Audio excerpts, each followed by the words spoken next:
Bonjour, bienvenue sur Vision Rugby. Je m'appelle David Dewaron, je suis analyste vidéo et je vais vous présenter le logiciel que j'utilise pour décortiquer et analyser mes matchs de rugby.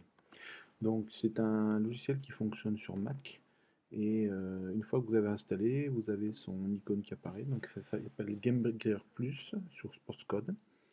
Et voilà, donc vous cliquez, vous l'ouvrez et donc vous avez ces fenêtres qui apparaissent en haut. Elle vous permet d'accéder à toutes les fonctionnalités du logiciel. Donc vous avez donc la première ligne qui est comme pour tous les logiciels, fichier, édition, fenêtre, voilà, donc j'y reviendrai un peu plus tard. Vous avez cette fenêtre, pardon. Vous avez aussi cette fenêtre qui sont des outils qui permettent de travailler directement sur la vidéo avec des outils pour avancer, arrêter ou avance rapide. Un outil plein écran, dessiné sur la vidéo grâce à cet outil qui apparaît ici. Voilà, vous avez tous les éléments. Et après, vous pouvez enregistrer ou à partir de votre webcam ou à partir d'une caméra branchée sur l'ordinateur. Enregistrer vos fichiers sur disque dur. Ça, c'est la commande qui permet d'annuler la dernière fonction que vous avez utilisée. Ouvrir un fichier GameBreaker et un chronomètre qui est à votre disposition. Voilà, donc quand vous ouvrez GameBreaker, vous tombez là-dessus. Une fois que vous avez votre match sur votre disque dur, donc il faut que vous reliez ce match à ce qu'on appelle une timeline. Donc la timeline, donc si vous voulez l'ouvrir, donc vous faites fichier nouveau. Là vous accédez à différentes fonctions, donc vous faites timeline. Et donc là votre timeline apparaît et vous avez un dossier qui vous permet de sonder votre disque dur à la recherche de votre match. Donc là si on prend par exemple la dernière journée du 6 Nations, mais je clique sur le fichier, je fais ouvrir. Voilà. Il vous demande si vous les mettez toutes dans un paquet, donc vous recommandez, vous faites oui. Et voilà, vous y êtes. Donc maintenant, votre vidéo est liée à la timeline. Grâce à ce curseur, vous pouvez vous balader. Alors, sachant que c'est un match qui est produit par la télé, donc il faut enlever tous les temps morts, les présentations. Donc là, vous allez vous mettre directement sur le début du match.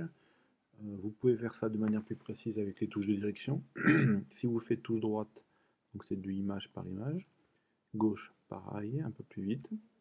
Et si vous voulez accélérer, donc soit vous faites droite Alt, donc là ça va très très vite. Je reviens. Droite commande, ça va un tout petit peu plus vite que l'arrêt que l'avance image par image. Voilà. Donc là, avec la barre espace, je peux faire lecture ou arrêter. Voilà les raccourcis clavier.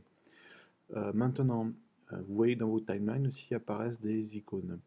Donc là, c'est quand vous avez sélectionné les films que vous avez créés dans la timeline que vous pouvez lancer le film. Vous pouvez créer une base de données, créer des notes pour insérer dans vos vidéos, rajouter des lignes. Donc les lignes, ce sont les éléments qui apparaissent ici, comme celle-là par défaut, où vont apparaître tous les morceaux, les fichiers vidéo que vous allez analyser. D'accord. Là, vous pouvez accéder au bouton réglage qui vous permet de modifier. Et donc, une fois que vous avez ça de créer, il vous faut créer ce que l'on appelle une fenêtre de codification. C'est ce qui va vous permettre de décortiquer selon vos souhaits et vos besoins. Donc là, je ne vais pas vous montrer comment on crée une fenêtre maintenant, je vais utiliser une fenêtre que j'utilise déjà, que j'ai créée moi-même de mon côté pour retravailler. Donc vous avez différents, ce qu'on appelle boutons, donc ils sont créés, lorsque vous appuyez dessus, vous créez une entrée dans la vidéo pour dire, par exemple, si je clique sur essai, ben tiens, voilà, j'ai un essai à revoir et donc j'ai besoin que le logiciel me le marque, que je puisse le réutiliser derrière plus rapidement. Donc en blanc c'est pour une équipe, en bleu c'est pour l'autre équipe, donc on va dire les Anglais en blanc, les Français en bleu. Et à partir de là, vous pouvez codifier votre match comme vous le souhaitez. Voilà. Donc là je vais bloquer pour l'instant, parce que c'était les premiers pas avec ce logiciel. Et dans un prochain tutoriel, je vous montrerai une codification, comment on codifie, et le résultat d'une codification.